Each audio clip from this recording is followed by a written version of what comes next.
Good evening and welcome back to another episode of Since I Was Young, the podcast dedicated to all things Heart of Midlothian. This week I am, as ever, delighted to be joined by John again to talk through recent events at Tynecastle, which we spoke previously about a very important game against Dundee that was on the horizon. And obviously that game has taken place and we managed to secure the 3 points on the day, which was obviously fantastic for Hearts and for a certain striker in particular, which we will dive into as we go along. We are also this evening going to be discussing kind of where it leaves us and the December fixtures ahead of us in terms of how many points we perhaps think we're going to gain from, I would say, a favourable run of fixtures in December. But yes, as I say, guys, before we do get dived into today's content, as ever, please do consider subscribing to the YouTube channel and find all of our social media links in the description down below. Your support would be massively appreciated, as is any comments or feedback that you have for us, as it helps us, as I always say, to tailor the shows for you. But yes, as I say, with all that said and done and out the road, John, welcome back and thank you as ever for joining me. Thanks again for having me. It's a pleasure to join you this week, Alan, especially this week because we have some nice things to talk about for a change. Yeah, definitely. It's always nice to talk about Hearts, but even better when we're winning. That's what I find anyway. But in terms of, like I said, we might as well just get dive straight into it. In terms of the game itself, I said in a Facebook update that I did just a few days prior to the game, in fact, I think it was the night before the game actually, that I felt quite. I always say I feel quite confident, and I don't know if that's strictly accurate, but I felt a lot of people had labelled this game as like a must win or a must not lose based off of getting a point against Aberdeen. And I think there was an element of, that was a must not lose game. And I'm absolutely delighted that the players decided to turn up and put in, again, we'll talk about performance and things, but they got the 3 points, they got the job done in the end. They did. And I think that one of the things immediately that jumps out to me about that game is that we didn't go into it as gung-ho as we have in previous weeks where we've ended up losing. And for me, I think that's an indicator that Critchley has started to improve how he's approaching games as much as the players. He's obviously come in with that very gegenpress, almost Klopp-inspired style of play. And I think that he's now, after, 7-8 weeks, realising that he doesn't have players at Hearts that are able to do that for 90 minutes. We were able to give him that for 45 to 60 minutes of a game, but it seems coming at the expense of the finishing the chances that we were creating. On the weekend there, Hearts created a hell of a lot more than Dundee did. We were all over them for spells particularly again the first half, but we weren't showing quite the gung-ho intensity that we have in recent weeks, and I think that actually worked in Hearts' favour. The first kind of 10 minutes of the match were largely uneventful. Mm-hmm. We did have a couple of very early chances to go ahead. Musa just sclaffed at one with his left foot. I think Musa actually had another chance or half chance. I know that Spittle and Penrice again. That partnership is just electric, man. Like they are so good together. And I think Penrice being back in the lineup was immediately noticeable. Those two are just they're kind of the creative engine of this club at this point. Like when those two are working together and linking up together, there's just magic happening. Sometimes that just happens. Like sometimes you'll just have immediate chemistry with a teammate, and that has certainly been the case between Penrice and Spittle. Yeah, I think. Managed to grab a goal within the first 20 minutes as well. We managed to grab two of them within the first kind of half hour or so. So that I think is also a brilliant sign. However, with that being said, for me, this result, as great as it is, doesn't take us all that far forward unless we can start to replicate it. I know that a lot of people are celebrating the fact that Lawrence Shankland has scored twice at the weekend there, and rightly so. It's been a long time coming, and the relief that was evident on his face after that fantastic looping header went in. Yeah. Was amazing to see, and certainly when he gets to second, and it's a bit of a kind of scrappier goal, but that's brilliant because these are the ones that were just not going in for him all season long. So it's good to see that finally go across the line and actually get in the back of the net for him. I'm thrilled to see it. He's tripled his goal tally for 24-25 now, but now he and the squad have to replicate that result. for the remainder of December because, yeah, I was one of the people that thought of this as a must-win. I think of pretty much all of our fixtures this month as must-wins. They're certainly all should-wins, with the exception probably of Copenhagen because that's a European game against a pretty large Danish side. We shouldn't be in that position where we're feeling any pressure to get anything out of that because we should have won the Cercle Brugge game, but that's in the past now. It is what it is. It was a shiter. It really was. The performance was appalling. So we now have to try and make more of an effort against Copenhagen than we would like to have to make at this stage of the campaign, given that we should really be focusing our energies on getting up that table and into the top six as soon as possible. Yeah, no, But I yeah, think you're good right. result and yeah, nice signs. Yeah, definitely. No, I think. Sorry, just to kind of butt in there, but Of yeah, course. I think you're absolutely right in terms of the game itself against Dundee, and I'll focus more on that. Obviously, we'll talk about Copenhagen a little bit later, but the Dundee game, it did feel like a must-win game, and it had that feeling of a game that was important. And I think as well, with obviously Dundee having a midweek tie against Motherwell, where they absolutely blew them away. I think it was 4-1. They battered them in midweek. And when I saw that scoreline, I was a bit like, okay, they're scoring goals. And to be fair to them, they've scored quite a few goals already this season. And they look actually quite a good side, which, I mean, they did last year as well. But even losing McCowan to Celtic doesn't really seem to have affected them as much as I thought it maybe would have done. But Dundee are a decent team. I don't doubt that at all. But they obviously with their midweek game, as we've seen with European midweek games, it kind of took a lot of the wind out their sails. I felt like, and Tony Docherty changed their system to a back three, which I'm kind of indifferent on for Scottish football. We as Hearts fans have seen Hearts set up in a back three a few times, and you need to have the right personnel for it. And I'm not sure that in Scottish football, outside of maybe the top two, that you could probably get away with that. Um, and it's funny because I was a big fan of the back three for a long time, and if Ewan were here, he would echo that. But I don't feel like it provides enough protection, and it certainly isn't. It just doesn't tailor to our football, I don't think. And I don't know whether Tony Doherty did it based off of personnel he had available. He made a couple of changes from their midweek game, obviously, again, due to rotation. And he spoke after the game about having a small squad and not having the options to be able to rotate, which, again, we can probably identify with as well based off our European exploits this season and then coming into the weekend games. But I did feel like Dundee were there for the taking, to be honest with you. As the game kicked off, I thought, right, this is the game. This is the game where it clicks for us. I liked the lineup that Neil Critchley picked. I liked the system. The 4-2-4 was, I think, quite bold of Critchley. Obviously, we saw a start for James Wilson, his first competitive start for Hearts. And I was really, really intrigued to see how he was going to feature in that sort of system and where he was going to play, as well as Musa being sort of deployed on the right hand side, which is somewhere we've seen Vargas play as well. So it tends to be like the pacey areas out wider where we play these guys, which obviously helps, and it gives them license to cut in and be involved. You mentioned Lauren Shankland, so I'll talk about him as well because, as I say, we've been quite critical of him in recent weeks and months, for varying reasons. But it was nice to see him clearly enjoying himself again. His hold up play and his link up play is something that's never been questioned. His goal return may well have been questioned over the last few weeks and months because, quite rightly, it's been absolute mince.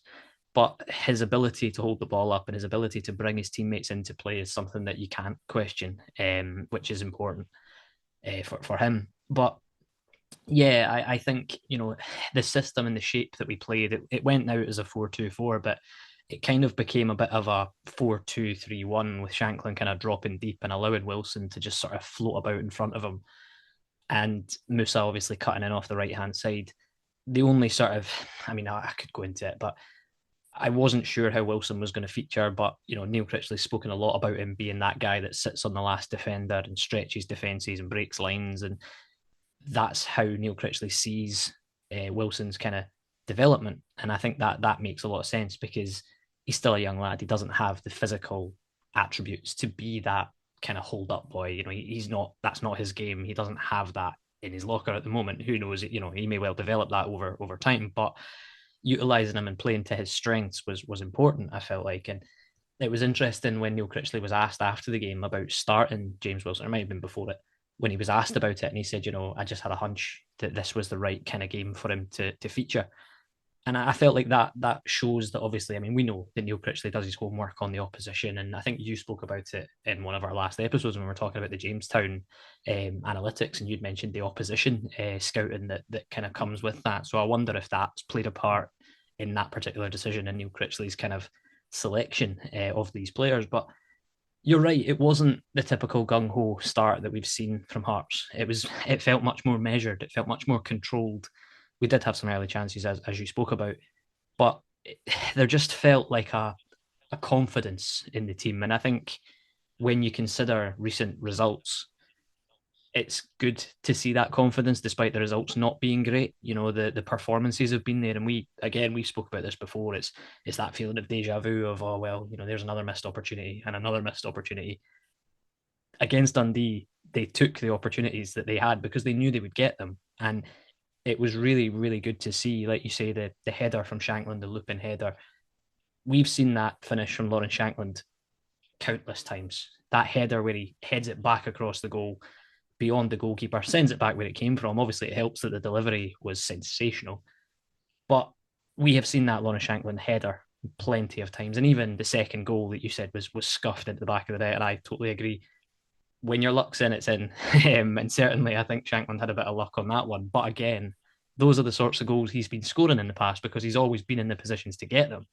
And even this season, during his little drought that he'd been on, 70 days without a goal, the games he's been in, he has been putting himself in those positions, but they've just been, going off his boot the wrong way, or there's not been enough power on them. And in that instance, when he scored the second goal, you could tell that it was like, right, that's him. He's back now. The first one was I think very, very good, obviously due to the technical quality of the header. The second one, it was a case of kind of acting on instinct and just getting something on it and putting it towards goal, and thankfully it went in. But yeah, it was, I think, like I say, the shape worked incredibly well to the point where Dundee had to change their system at halftime because at halftime they were out of the game. Pretty much were. We could have easily had 3 or 4. Musa, like I say, he had a couple of chances. Shankland had a couple more chances. He could have easily been on a hat trick by half time if some of the chances had actually gone in. Like it was a dominant first half performance, a complete performance. And to your point about the switching up of the fundamentals, I think the word that I would use would be balanced. It was a much more balanced approach to the game rather than being kind of all out attack. We played like a home team. Yeah. We kept possession of the ball. We created chances in a patient and more intelligent manner. We weren't trying to hoof it back and forth and trying to score as quickly as possible, because I feel like they've noticed that that's not going to work for us. Like, we're a team that has to put the work in, and we have the connections between players like Penrice and Spittle that we can do that, because they have an instinct for each other. And obviously the midfield two of Cammy and Boateng were deployed as well. And I feel like those two have very quickly built a very similar relationship to the one that Malachi and Benny have already got. I feel like Devlin's been an absolute all-star the last few weeks, man. Like, the amount of effort he's put in to win back a place in that starting lineup has been astonishing to see. He was I think a lot of people online were considering him their man of the match, and quite valid, to be honest. He was getting absolutely all over the place. The system and the shape, it almost kind of looked like an asymmetrical 4-3-3 at times, with kind of Spittle in the midfield two on the kind of left side, hanging back slightly, with Penrice overlapping. And then Musa further up the park, almost as like an inside forward, alongside Shankland and Wilson. James Wilson, I was delighted for. Obviously, got his first start. He's already gotten those 2 goals. No goals this week, but certainly played his part. He caused a lot of trouble for the Dundee defence. I feel like they were left extremely vulnerable by his efforts, and then that allowed their kind of lethal 4 of Shankland, Musa, Penrice, and Spittle to do their business. That left wing for Hearts this season, when those two are playing together, is among the best partnerships in the Scottish Premiership at the moment. Yeah, Completely agree. Completely agree. I think it helps that they're both new as well to the team. I think like Mhm. they've not come in with that. Obviously, they know the Yeah, pressure of playing for Hearts because it's a step up from where they were before, but they've not like seen both sides of it. Obviously, I mean they have now because obviously we've been in bad form, but they just know and they just seem to just get it. And it's almost like they're both trying to prove that they deserve to be there. And I think as well, it helps that they're obviously a little bit older than the other players that were brought in. The only sort of, it's not even an irritant or an annoyance or whatever, but the right hand side for me is something that we're still figuring out. And that is probably due to the fact that we don't really have a consistent right back. I was impressed with Oyegoki against Dundee. I thought he put in a good shift, but in terms of your point about Cammy Devlin, I have to echo it. You know, I was doing a lot of reading earlier on, and I can't remember the stat off the top of my head, but I'm sure he had like a 98% pass success rate or something like that, which is just ridiculous if it's crazy. accurate. Yeah, I'm gonna have to fact check myself at halftime of this, but yeah, he's improved a lot, and you can see that. Like I think a lot of people kind of target Cammy, and I do it as well. You know, I do it as well. I call him the little terrier that just runs after the ball and wins it back all the time. And he's also while I'm on stats, I saw a thing the other day, and it was the Conference League. I think he's made the most tackles in the Conference League group stages. And somebody right. again, I was reading a forum about it, and somebody was talking about Cammy Devlin, and they said, you know, if his stats had been pulled up by the Jamestown Analytics, a lot of our fans would be going, "Yeah, sign him up now. That sounds brilliant. That sounds incredible." And I think the one thing that's always kind of leveled at Cammy is that does he have it to go forward? Does he have the ability to pick a pass forward? And does he have that ability to just do that? You know, whereas we don't really have a midfielder that can do that aside from maybe Benny. And then, but even Benny sometimes when he gets forward, he is a little brain fart and plays the wrong ball. But Cammy, particularly against Dundee, looked solid at that. And you know, you said he was some people's man of the match. I think, and it's going to be harsh not to give it to Shanklin for me because obviously he scores 2 goals and gets him out of that funk that he's been in. But I did give it to Cammy because I thought he was outstanding. Which you know, like you say, we have a lot of midfielders, and that's before you even talk about Callum Neuenhoff, who obviously impressed prior to injury. So he's going to have an interesting battle to get back in. But it's a good position to be in to have players like that all fighting to get into the team. We don't really have that in a lot of areas of the park, but I think in midfield we have an abundance of players that can do what Neil Critchley will want them to do. It'll just be about finding the combinations that work. And certainly against Dundee, I thought we had that. But yeah, it's I want to kind of move on to Shankland because unless you've got anything to add before we do. I would just probably just to touch on the right side of the park. That for me still is the big concern, particularly if Musa is going to be deployed out there more, because I don't feel that he has the defensive tool set to be able to help out Oyegoki in the same sort of ways that Spittle would maybe be able to help Penrice in a pinch. You know, like Mm-hmm. I don't necessarily see Musa getting back and quelling too many counter attacks when we're up against sort of decent teams. We do need someone at right back who is more consistent. Oyegoki, I agree with you. I think he's quite an impressive player. He's still fairly young, if I'm not mistaken, and he Yeah. is still quite raw, I believe. Um, and then your other option at the moment until Taylor is fit, and God knows what kind of Taylor we're going to end up with when he gets back on the field. But your other option is a teenage boy in Adam Forrester, who has been impressive in spells, but I don't feel like he is ready for the responsibility that comes with being the starting right back. And so we do need a more settled right back to be able to let Musa focus more on his game, because that is a massive vulnerability, and I think that better sides will exploit that. Particularly knowing how strong we are down that left hand side, it's not all that unreasonable to assume that a decent team would pick that out as a weakness. I think it's Yeah. already happened. It happened in the Cercle Bruges game. Like their goals both came from issues down the right for us.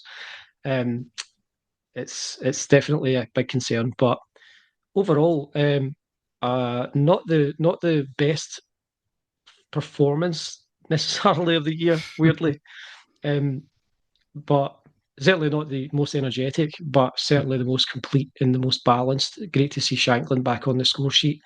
And again, it just shows how reliant we have been on him for the last few years, that him scoring a brace is when we finally got a win and a clean sheet in the league after, was it 6 games, I think it was, we went without a win there.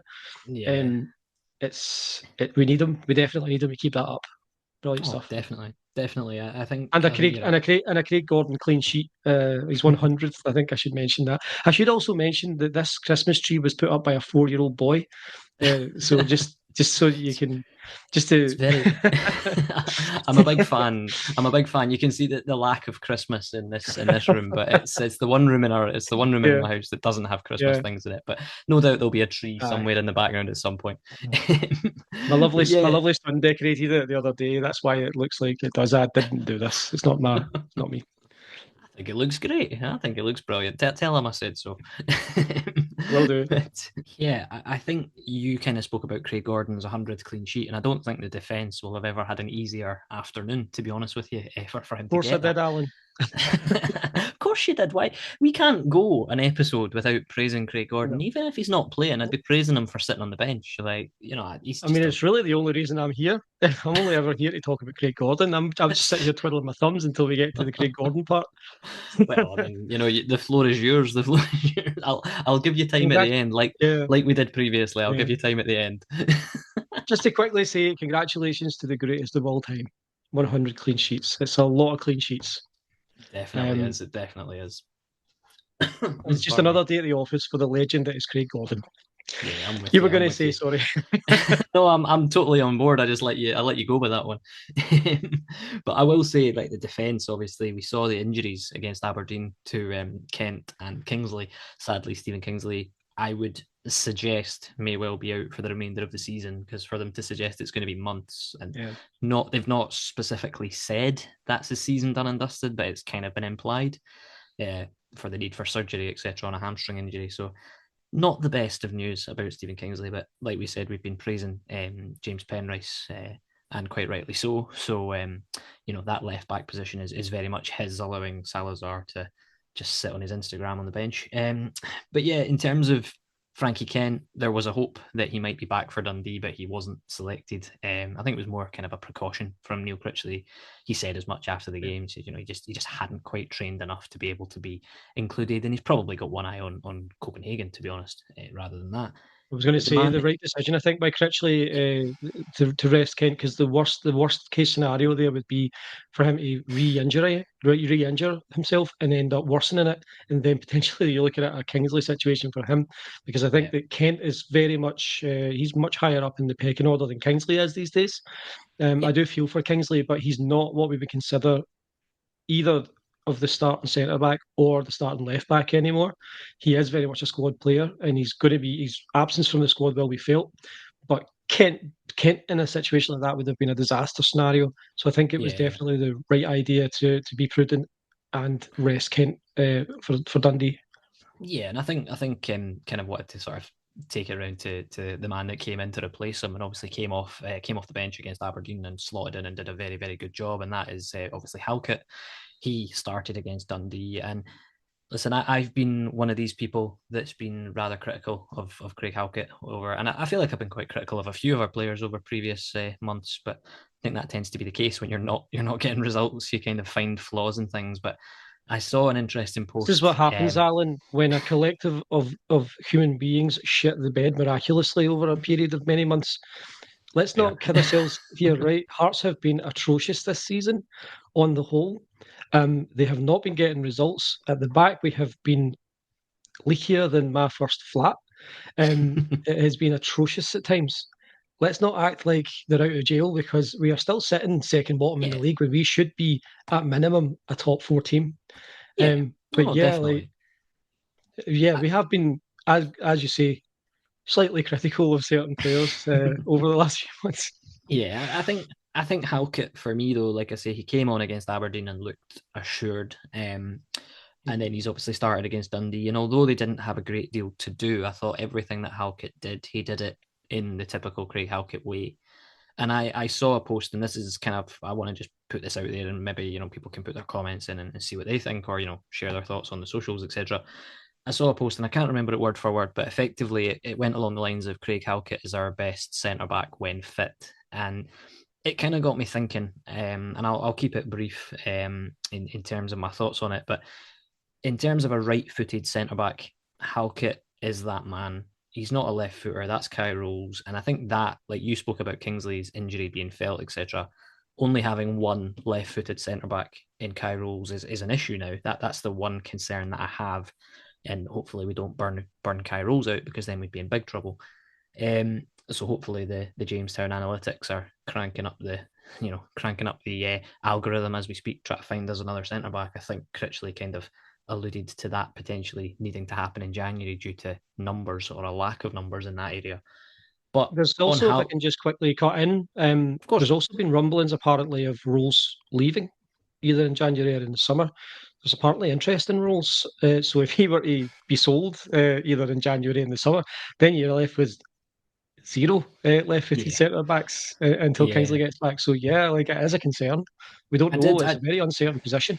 Yeah, I did hear about the interest in Rolls, and I think in that situation we're kind of in a good place, because he's under quite a lengthy contract. He is a Socceroo international, so there is value in him, despite some sections of our support thinking he's the worst centre back we've ever had. But my point about Halkett, I could probably apply it to Kai Rolls as well, but I'll just talk about Halkett for now. Until Kai Rolls does something that really impresses me, then I'll dedicate 5 minutes of a podcast to him. But Halkett, I've got your back, Kai. I know you're Mr. Solid, Mr. Unspectacular but solid. Listen, I love Kai Rolls. I think, you know me, I love an underdog. And I think Kai Rolls certainly gets a lot of unfair flack. And I think Halkett potentially does as well. I think people kind of level at him a lack of pace. They level that at him quite often and say, he's put on a few pounds, etc., etc. He's not. Halkett has always had that build. He's not. It's like Shankland. When Shankland comes back after a summer break, he's a bit chunky, as are a lot of players, but over a period of time and playing, you get back to fitness and all the rest of it. Halkett has always had that broad build about him, and I think people that kind of throw the lack of pace at him, I struggle to think of a centre back in Scottish football that has blistering pace, or at least decent pace, perhaps outside of your Celtics and your Rangers, and even your defenders aren't particularly great. But I don't think pace is an attribute that a central defender playing in Scotland realistically needs. To that extent, don't get me wrong, I'm not saying that Halkett's the best defender in the country, but I do agree to an extent with the comment about him being Hearts' best centre-back if he's fit, and if he can stay fit, then it does give a dilemma to Critchley, because as much as, Frankie Kent is Frankie Kent, and I've said this about Frankie Kent quite often, if Frankie Kent could header the ball in the opposition box as well as he heads it in our own one, he'd be at the top of the goal scoring charts, especially with the deliveries that we can put in from corners and free kicks now.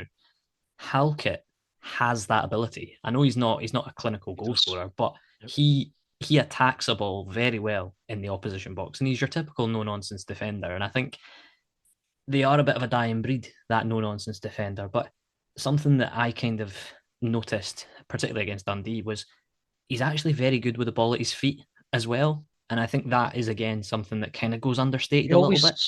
Yeah, he always has been. This is a guy who played alongside John Souttar in the defence prior to Souttar leaving, and that was one of the safest centre back pairings that we've had in recent history. They were usually in a three with Kingsley as well, particularly in the 21-22 season. That three was fantastic. We certainly went through periods in that year, particularly toward the kind of tail end of the season, where we weren't winning a lot, but we weren't losing a lot, and we certainly weren't getting gupped, because we had a fantastic defence back then. And one of the centerpieces of that was Craig Halkett. He's always been good with the ball at his feet. I feel like the stick that he gets for certain things, like the lack of pace, you don't need pace as a centre back if you've got the situational and positional awareness that he has. He's got that from experience, and he's always had it naturally. So you don't need to be Andrea Pirlo with a ball at your feet in Scotland as a centre back. You just need to know where to send the ball when you've got it, and he's always had that. He's good in the air, like you say. At times, he's great in the air, and his build is fantastic. I like the fact that he's built a bit stockier. You need that. We've seen that against how many opposition teams that we've played against. We aren't able to figure out their big, stocky centre back. because like they just body you out the way and manage to head the ball away. Like you need your centre backs to have a bit of weight to them. I think if there's something that Kai Rose can be quite validly criticised for, it's his lack of build. He is quite wiry, so he's Yeah, not going to win a lot of kind of aerial tussles with the bigger strikers. We saw that against Kelly when we played Kelly, and Vassell was just basically bullying him all night. it's true. And Kent, to be fair, Vassell bullied both of our centre backs that night. So you need Mhm. a guy like a Halkett who's not going to lose out so easily to these bigger boys. Yeah, I think I think That's just my kind of 2 cents on that. no, I agree with you, and I think, like I said about Halkett kind of getting that lack of pace that kind of leveled at him. I do think Kai Rolls gets the lack of physicality thrown at him quite often, but again, I think what people don't see in Kai Rolls is, like you say about Halkett, what he makes up for in, or what he loses in that, he makes up for in something else. What Kai Rolls loses in that sort of physical battle, he makes up with intelligence and knowing how to read a game of football. And I Absolutely. think, again, Yep. that's something that doesn't quite get put across as maybe it should. But in terms Yep. of that initial post about Halkett being our best centre half when fit, I don't know if it's just a reactionary post to the fact that he came on against Aberdeen and looked good, and then obviously had a good game against Dundee. But I do tend to kind of agree with it to an extent, and I think, like I say, for Neil Critchley, that's a very, very good problem to have, because with the Yep. lack of a left-footed centre half, at least we have Kent and Halkett fit, which, how long that can last Mhm. for, because we know, I personally think if Halkett hadn't had as many injuries in his career as he has done, and I'd probably say the same about Suter, even though he's now at Rangers, those two would have considerably more Scotland caps than they do, when you consider some of the other defenders that Scotland have had to turn to in recent years. But yeah, Yep. it's an interesting point about Halkett. Please do let us know what you think, and if you disagree, feel free to let me know, because it is what it is. Everybody's got an opinion, as I've found out a lot this season, particularly when I've been speaking about a certain Japanese winger that I've not mentioned so far today. But anyway, he might solve our right hand side maybe at some point. But We'll anyway, get on to him shortly because I've got a few comments about that. Just to kind of dial into the Halkett one and give you my kind of take on that. I think Craig Halkett at his best was probably a superior centre half to what we've got now.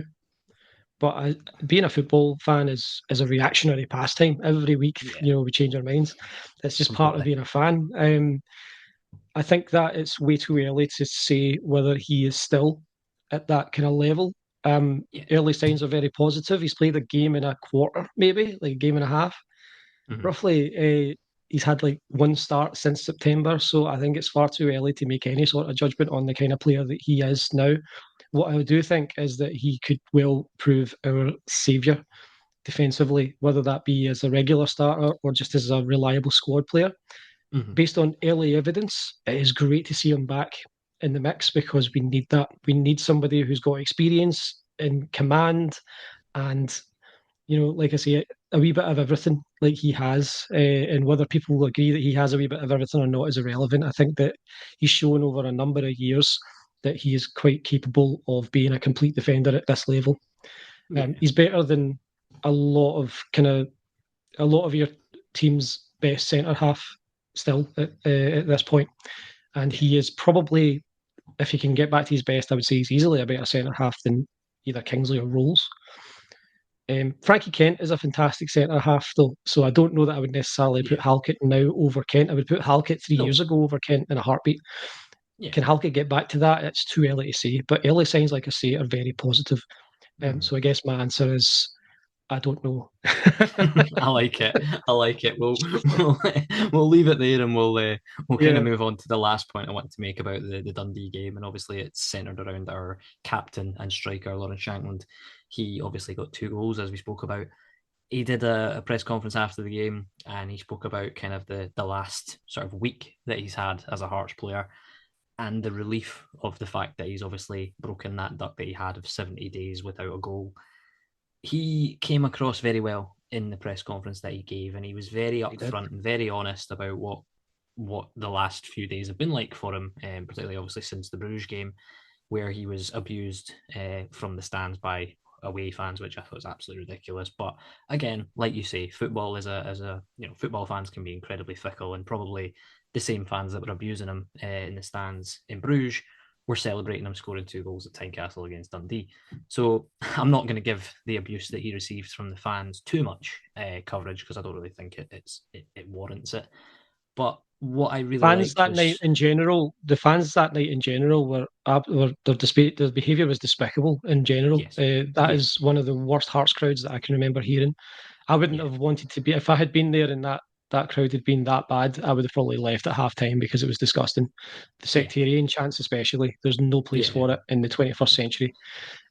So for them to then start abusing Lawrence Shankland, who we've criticised, but you don't start shouting "fuck off" at a Hearts player. no, no, He's still exactly, got the exactly, jersey on, and he's still one of our highest paid players. He's the captain of the team. Whether you agree exactly, with the fact that he's captain, and I don't think he should be captain at this point. I think it should have been Craig Gordon for weeks now because he's re-established himself as our number one goalkeeper. Craig Gordon is the emblem of Hearts for a generation of fans. In much the way that Francesco Totti was the emblem for Roma for my generation. mm, Um, so I think that's neither here nor there though. Like he's wearing the armband and he's still leading the line. You can yeah, criticise him for sure, and the guy takes criticism pretty well. Like I thought he was very balanced and level-headed in his comments in that press conference. But you completely, don't start getting personal and telling him to get to fuck and giving him all this abuse is getting personal. It's way too yeah, personal for a guy who's just missed a penalty that could have changed the game completely. yeah, Love the attitude of if there's a penalty to be taken and no one else wants to do it, I'll do it. He's happy to step up again. Um, I'm really happy to see one the goals and two the attitude coming out of it. He seems refreshed. He seems like a new yeah, man, and I think yeah, that missing Sunday might actually be a blessing in disguise for him. It means that he gets to go play on Thursday, and it's less pressure on Thursday than it would be on Sunday. yeah, It gives him a chance to try and score a goal this week mm, in the midweek game, but it also gives them that week off of like right, let's reset and go again. I think that if we didn't have the midweek game this week, then it would be more of a problem because you don't want them going that length of time without kicking a mm, ball. You want them to try and keep this momentum going. So yeah, thank God we've got that game on Thursday, and I certainly would expect him to play. But yeah, I think the day off on Sunday could be a blessing in disguise for him because it looks like yeah, he could. One, we've been talking about it. Hearts fans have been talking about it for weeks that he needs dropped. He needs that day off for his own good. So he's getting it, whether yeah, we want it or not. And I think it will be a positive for him in the long run. I think we can expect him to come back guns blazing because he's going to come back with a bit between his teeth, pissed off and yeah. frustrated that he wasn't able to play against in the game on Sunday. So yeah, that's kind of where I'm at with that. Yeah, I think you've kind of nailed it, and you kind of hit all the points I wanted to hit. I think his words in the press conference were really really good, and it was. I think we saw a bit of the sort of human side of him as well when he spoke about the sort of, he's speaking to, or he's been speaking to a sports psychologist. I assume that's who it was. He mentioned it. I think he Yeah. called him a mental guy or something, and I thought that's a bit interesting. But A mental health. I think it was. I think he spoke about him as a mental health guy. I think it was what he yeah, called him. something like Uh, that. Aye, but I'm yeah, sure that it's I'm sure Doctor Johnston. I think it was his name was. I'm sure Doctor Johnston, who probably worked for 8 years to get his doctorate, is loving being called the mental guy. yeah, something like that. It did make me kind Yeah, of have a double take when he said it, but it's yeah, nice to know that he's got somebody like that kind of in his yeah, corner, just even just giving him little words. And I know I remember an interview that Gordon did after the Bruges game where he basically said, at full time we just left him. He just needed his own space. He needed to be by himself, just to kind of process that missed penalty. And like you say, because if that penalty goes in, it's a different game, and maybe we go on and get a point in a game that we maybe did deserve it or didn't. That's neither here nor there. But I think, like I say, we saw the human side of him, and we've seen that a lot with Hearts players through the years. And I'm thinking of players like Toby Sibic that have been openly booed when they've come on the park, and then they've had that redemption arc.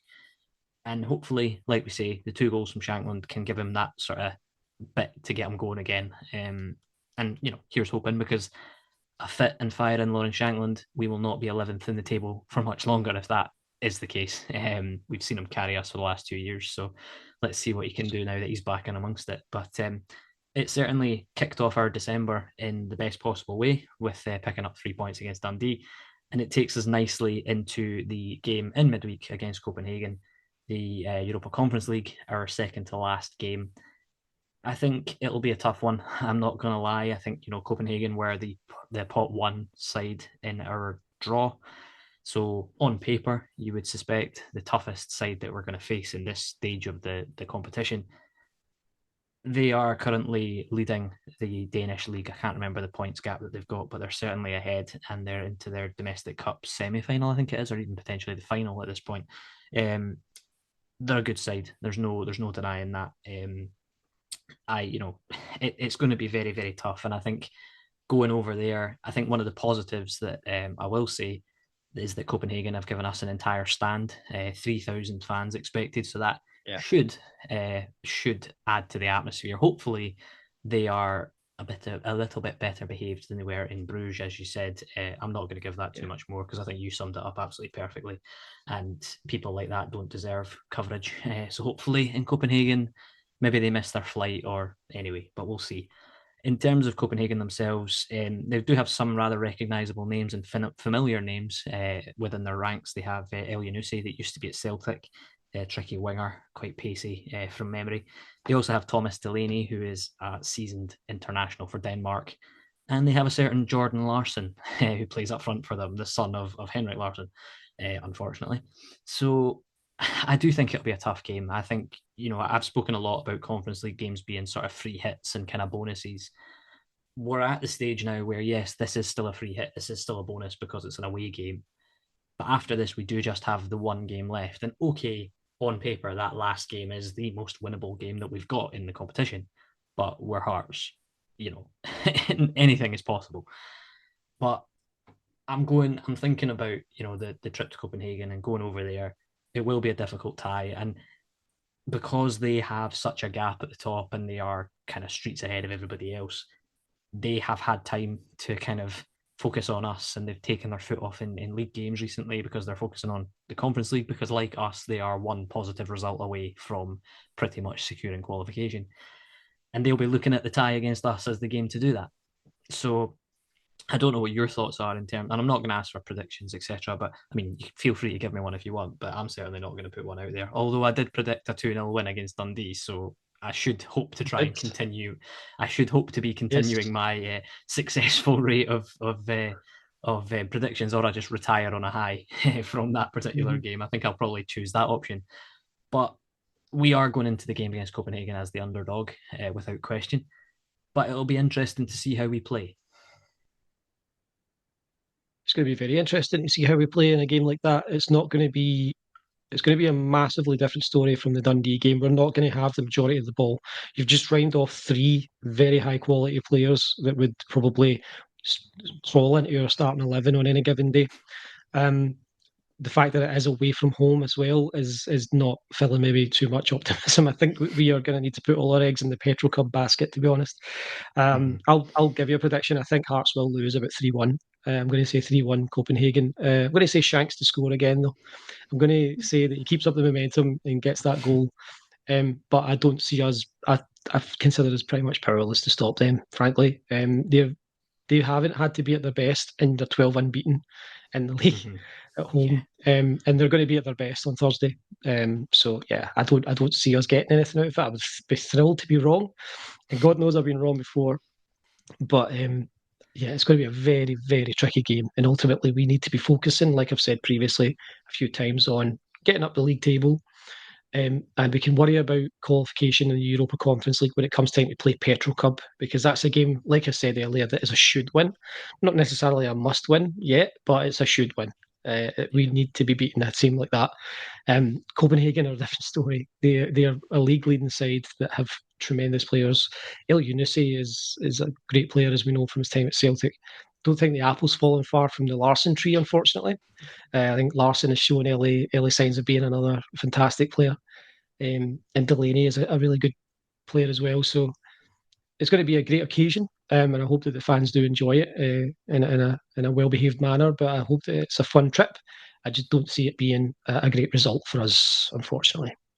Yeah, I hate to agree, and it sounds like we're ending the episode on a bit of a downer. But let's remember that the December has started very, very well. A bit of festive cheer, a bit of positivity. We finally got a win against Dundee. Hopefully, let's see if we can continue that momentum away from home in Europe. Then obviously we take on Kilmarnock at Rugby Park on our return on the weekend. I don't know if you want to give me a prediction for that, just to round us off. 1-0 Hearts. Yeah, I could see that. I could see that. And I think, like you said, it's one of those games that is a certain could win.